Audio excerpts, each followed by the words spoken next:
We've got big games at both. Gary Lineker, the face of Match of the Day for more than 20 years. But not tonight. The BBC says he's crossed the line with his recent tweets. Also missing will be Ian Wright and Alan Shearer, who have pulled out in solidarity with their colleague. And a number of commentators and players have also indicated they won't be contributing. The trigger for all of this? Gary Lineker's recent tweets, one of which described a statement from the Home Secretary as beyond awful. He then defended it by saying that the language being used was not dissimilar to that used in Germany in the 30s. The BBC says he's broken the rules on impartiality. If Gary Lineker breached the guidelines, why didn't he stand? He hasn't, though. They literally say in this video he actually didn't, because he's a sports commentator. This is where they literally fucking say Gary Lineker has not broken any BBC guidelines whatsoever. The guidelines continue. The risk is greater where the public expressions of opinion overlap with the area of the individual's work. The risk is lower where an individual is expressing views publicly on an unrelated area. For example, a sports or science presenter expressing views on politics or the arts. Gary Lineker has shown no sign that he's prepared to apologise or change his position. You've had one former head of editorial policy at the BBC coming out today saying he thinks those are unreconcilable, those two sides are unreconcilable, and that may mean that Gary Lineker ends up leaving. If so, does Ian Wright then go? So that then creates more problems.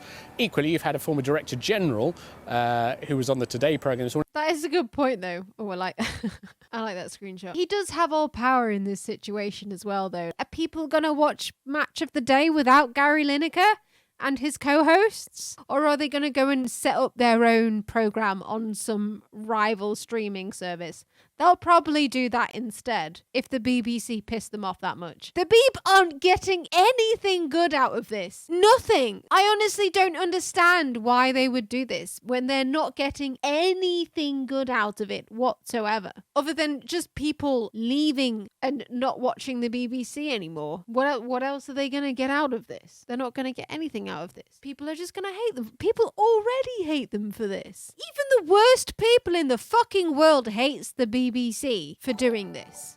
And by the worst people in the world, I mean Piers Morgan thinks they made the wrong decision. Alan Sugar thinks they made the wrong decision. Anyway, I'll get onto all that. This is Cruella's take. Well, I think it is, from a personal point of view, to hear that kind of characterisation is offensive because, as you said, my husband is Jewish. My children are therefore directly descendant from people who were murdered in gas chambers during the Holocaust. And my husband's family is very... Then maybe you should realise how fucking powerful language can be. If you really thought about how Nazi Germany came about in the very early days and how it just sort of fucking started out with just language and how it very much snowballed into something different. This interview boiled my piss. He did not compare it to the Holocaust. It's a deliberate misinterpretation. He compared it to the early language of Nazi Germany, basically warning that this is what happened early on and where it could get to. And I don't think anything that is happening in the UK today can come close to what happened in the Holocaust. So I find it a lazy and unhelpful comparison to make. You know what? We haven't checked in on Chunky Mark in a while. I do wonder what he's up to. Only one Gary Lineker. One Gary Lineker. There's only one Gary Lineker. One Alan Shearer. There's only one Alan Shearer. One Ian Wright. There's only one. BBC faces revolt. Yeah. There's Gary, Gaza and Ian Wrighty. He's standing up for decency. He's standing up for human beings. Gary Lineker. He stands up for every single... He just ended that video in the middle of the sentence. I wish I had that confidence. Anyway, let's go on to look at that face. Don't you just fucking love that face? That beautiful face. Ian Wright and others may be doing it because they think Lineker is right. What is this far right audio? I hate it. Where is he recording? Why couldn't he get a better mic? We're forgetting the words that Lineker actually used. He was comparing proposals to stop illegal immigration, to allow for deportation. He was comparing that to what happened in 1930s Germany, when, of course, the Nazis were in power. Or should we give them their real name, the National Socialists? Socialist Party. Oh, he's using that old fucking trope. Oh, the Nazis were socialists.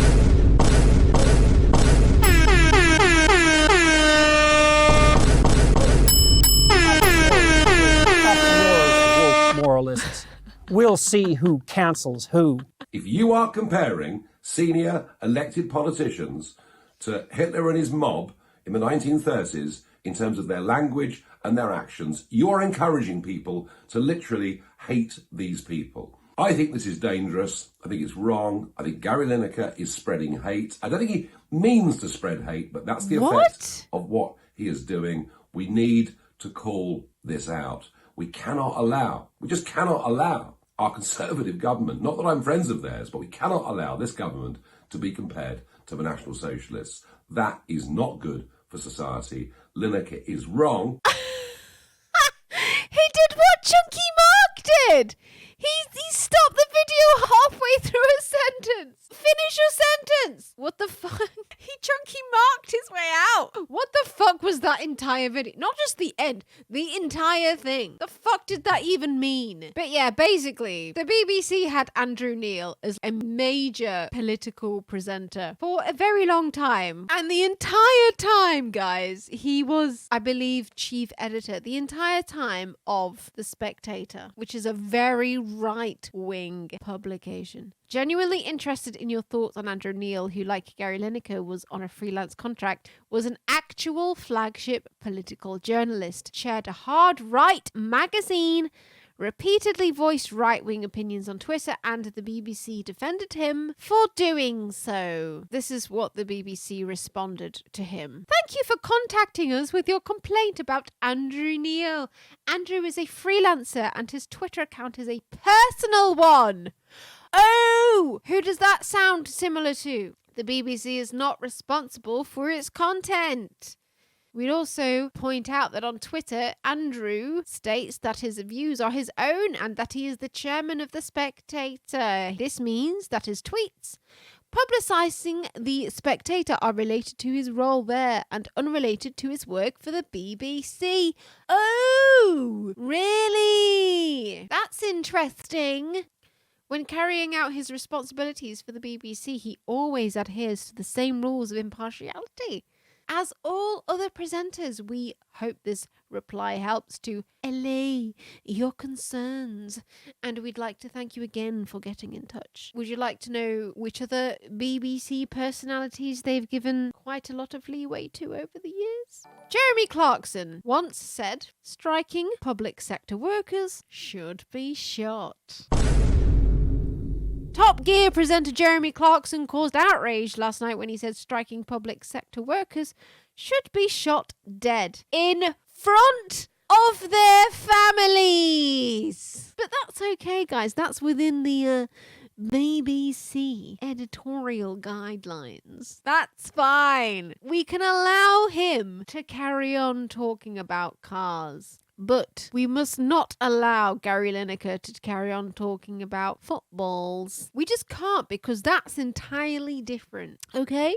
I hope you're learning about the ethics of the BBC right now. And yeah, The Apprentice. Our wonderful Lord Sugar. Yes, he's an actual lord. He is the rich guy on Our Apprentice. I admit that I fucking love The Apprentice. It is my fucking favourite thing in the entire world. But I will say that I'm not a massive fan of Lord Sugar. He is cringe, both on the show and personally on Twitter. An extremely cringe millionaire / billionaire. I don't know which one he is. But Lord Sugar posted this. I seriously back Boris Johnson to be the new PM. The public like him, and he will have a good chance of winning the general election in 2021, if not before. Anyone who can stop Jeremy Corbyn from becoming PM has my backing. Of course, that's incredibly impartial. I don't know how you could see that as being partisan in any way. He's also been extremely anti-Corbyn to the point where the fucking Sun decided to put it on their front page because the Sun was very anti-Corbyn anyway. They were like, oh, you like this Sugar guy, don't you? Because he's on The Apprentice. Well, he's just tweeted about how bad Corbyn is, so we're gonna use that now. He even twat this at one point. He fucking posted a picture of him next to Hitler. Extremely impartial of him, of course. Is this something else that he fucking did? Honestly, why can't we have a better Apprentice guy? The Apprentice is so fucking good. Why can't we have a better guy? Because there's no good rich guys. That's why. None of them are good. Pierre apologizes after comparing players to people selling bags and sunglasses on beach. In tweet, BBC calls seriously misjudged. He's so fucking out of touch. Alan Sugar has been criticised for posting a tweet about Senegal World Cup squad that compares the players to people selling sunglasses and handbags on beaches. The tweet featured a photoshopped picture of the team, which he definitely didn't do himself, looking as though they were selling counterfeit goods. I recognise some of these guys from the beach in Marbella, multitasking, resourceful. Oh no! No! No! After people criticised the tweet as being racist, Sugar responded by tweeting, "Why not? It is meant to be funny, for God's sake. I can't see what I have to apologise for. You are OTT. It's a bloody joke." Osasu Obayuwana, the British Nigerian associate editor of New African magazine and contributor to the BBC's World Football show, wrote, "Dear Lord Sugar, I'm afraid no Senegalese or African will see this as funny. What you wrote was hurtful and plays to a racist stereotype. If you really don't see what's wrong with what you've written, you have a lot to learn still. You should know better." Sugar subsequently took down the image, saying, "Just been reading the reaction to my funny tweet about the guy on the beach in Marbella. Seems it has been interpreted in the wrong way as offensive by a few people." How could that be interpreted in any other way? He did the child thing where he didn't want to admit any wrongdoing. I think it's funny, but I will pull it down if you insist. An hour and 20 minutes after posting the initial image, Sugar used Twitter to issue a further apology. It was in no way intended to cause offence, and clearly my attempt at humour has backfired. I have deleted the tweet and I am very sorry. Oh dear. The BBC's press office responded by posting through social media, "Lord Sugar has acknowledged that this was a very misjudged tweet, and he's in no doubt about our views on this. It's right he's apologised unreservedly." Sugar is the high-profile presenter of The Apprentice. On Wednesday, the corporation launched new diversity guidelines that introduce a rule to ensure black and minority ethnic candidates appear on shortlists for senior roles. The consecutive statements make for an awkward juxtaposition in the BBC's Twitter timeline. So they tweeted, "If we want to get to where we want to be, we need to do more. We need to do it a lot quicker." Tunde Ongugbesen, head of diversity and inclusion, on today's landmark report on career progression and culture for BBC and staff from a BAME background. And then 3 hours later, they were like, "Lord Sugar has acknowledged that this was a seriously misjudged tweet." Oh dear. As well as Sugar's role at the BBC, the tweet may have also have repercussions for him in his parliamentary position. Labour MP Dawn Butler wrote on social media that she was very troubled by the tweet, saying that racism has no place in Parliament or society and demanding that swift action must be taken. She promised to write the House of Lords Commissioner for standards about it. Jeremy Corbyn alongside Adolf Hitler. In that incident, he later responded, "It's a joke," but the Angry Brigade like to moan, "Ooh, we're so woke. Ooh, we've all dyed our hair blue, haven't we?" Who in chat doesn't have their hair dyed blue? None of you. I fucking knew it. Yeah. All that hair dye is seeped into your brains. Fucking knew it. So yeah, basically, the BBC chairman, I just think it's quite important to point out at this point, Richard Simon Sharp is an English former banker who has been the chairman of the BBC since February 2021. Sharp worked at JP Morgan for 8 years and then for 23 years at Goldman Sachs. Okay, are you ready, guys? He has been criticised for helping Boris Johnson secure an £800,000 loan during his tenure as Prime Minister.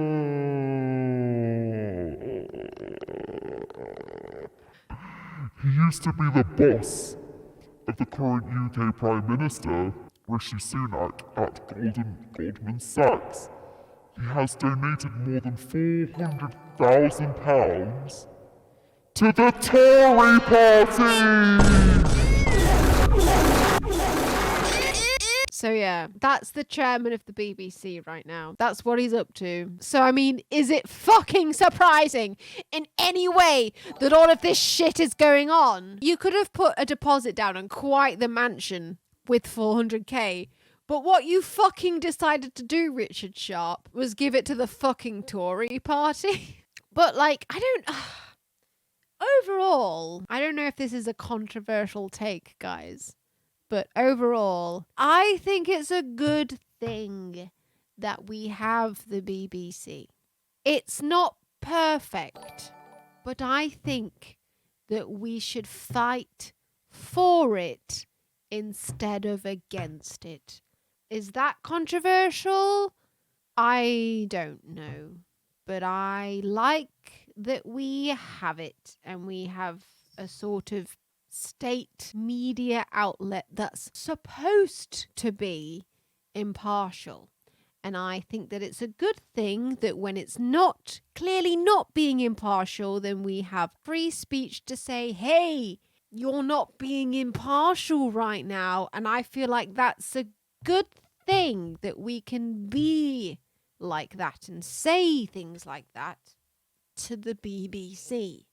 I don't think that it would be a good thing to en masse refuse to pay the license fee and say that overall the BBC is a bad thing. I think overall to have the BBC as an institution in the UK, I think it's a good thing. I think we have something to fight for rather than something to try and abolish. It's not been impartial this week. It's had a lot of backlash, and the backlash has been fucking excellent. They're being genuinely punished for that, and I like that. That doesn't mean that I think that the BBC should be abolished or that I think that anybody should stop paying for their TV license. Obviously, there's corruption happening from the inside. That's going to happen. That happens in politics. That's going to happen in media. That's going to happen with a state-mandated media corporation. But we should fight to keep politics out of it as much as possible. And it's going to be impossible to have that happen all the time because politics and lobbying and money seeps into everything. We should fight to keep it out of the BBC, but we shouldn't allow that to let the BBC die because there's a lot of people who want the BBC to die, especially extremely right-wing people, i.e. the people who started up GB News. They fucking spaff at the thought of the BBC dying, people at GB News. They hate the idea of balanced media. They would love nothing more than for the BBC to die, because they love sending out the message that the BBC is left-wing biased, which obviously it's not. They love to try and put out that message. GB News are going on all the time, like, oh, the BBC is so liberal biased because they're based in London and everybody in London is so liberal. It's absolute bullshit. But if we let the BBC die, then they've basically won. What we should be fighting for is for the BBC to actually be impartial.